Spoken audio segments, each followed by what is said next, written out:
Bonjour à toutes et à tous. Nous nous retrouvons donc pour cette deuxième leçon concernant la révolution industrielle.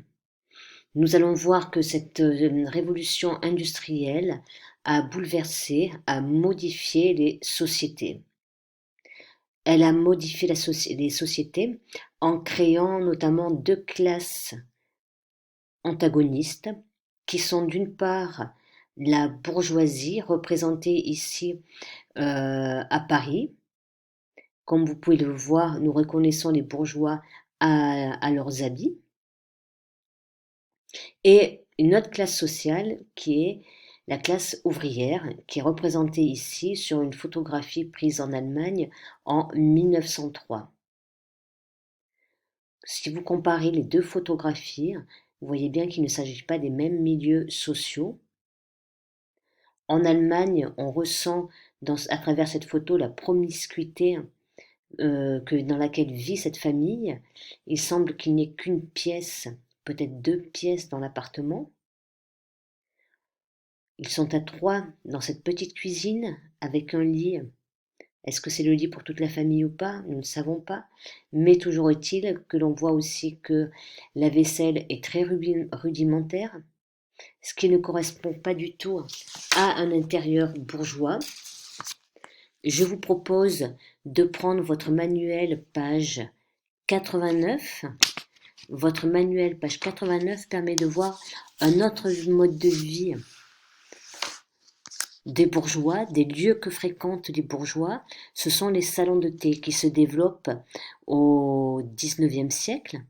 Donc là encore, vous pouvez voir l'antagonisme qui peut exister entre d'une part le monde ouvrier et d'autre part le monde bourgeois.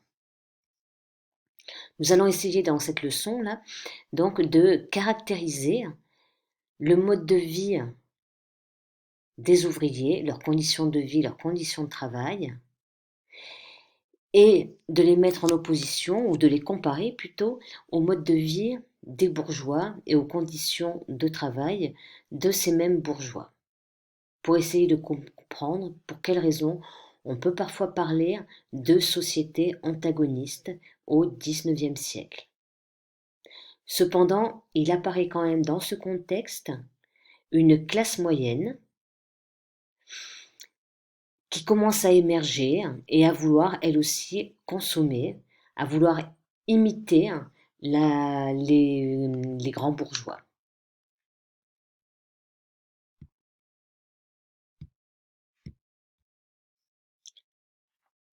Alors, pour commencer, je vous propose un travail à faire pour découvrir les conditions de vie et de travail de la classe ouvrière.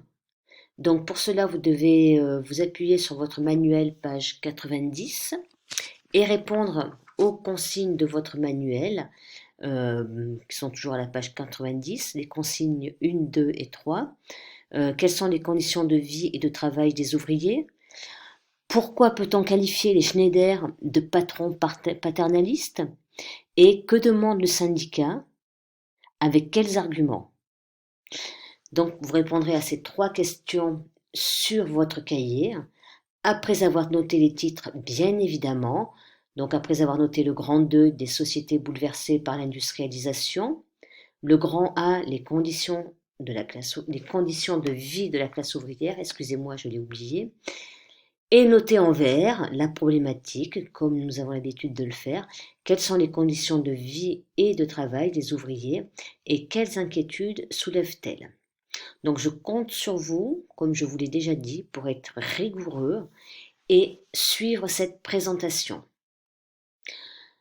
Pour répondre à ces consignes, ou en complément des documents que vous avez dans votre manuel, je vous en ai mis quelques-uns en plus. Vous en avez un ici. Vous en avez un ici qui vous présente le travail des enfants. Les enfants, eux aussi, étaient amenés à travailler. Là, j'espère que vous le voyez bien. J'ai un petit peu réduit. Voilà, je vais le réduire encore un peu pour que ça rentre dans mon cadre. Voilà, normalement, vous devriez maintenant réussir à lire ce document. Ça vous permet de voir que le travail des enfants était monnaie courante et qu'il a fallu qu'il y ait des manifestations, des contestations pour qu'il y ait une législation se mette en place au niveau du travail des enfants. Vous pouvez retrouver cette législation dans votre manuel, page 91. Vous avez une chronologie qui permet de voir que, par exemple, en 1853, dans déjà 1841, il y a l'interdiction du travail des enfants de moins de 8 ans et qu'en 1853 est instaurée la journée de travail limitée à 8 heures pour les femmes et les enfants. Voilà, donc on parlait justement du travail des femmes. Je vous ai aussi mis un document qui vous permet de voir que les femmes étaient obligées de travailler pour apporter un complément au foyer, parce que le salaire de l'homme ne suffisait pas. Donc, nous n'avons pas attendu la guerre de 1914 pour travailler. Bien avant déjà, les femmes travaillaient dans les usines. Pour continuer, je vous ai mis aussi d'autres documents. Le règlement d'une filature de l'Essonne. Filature, c'est la filature de coton.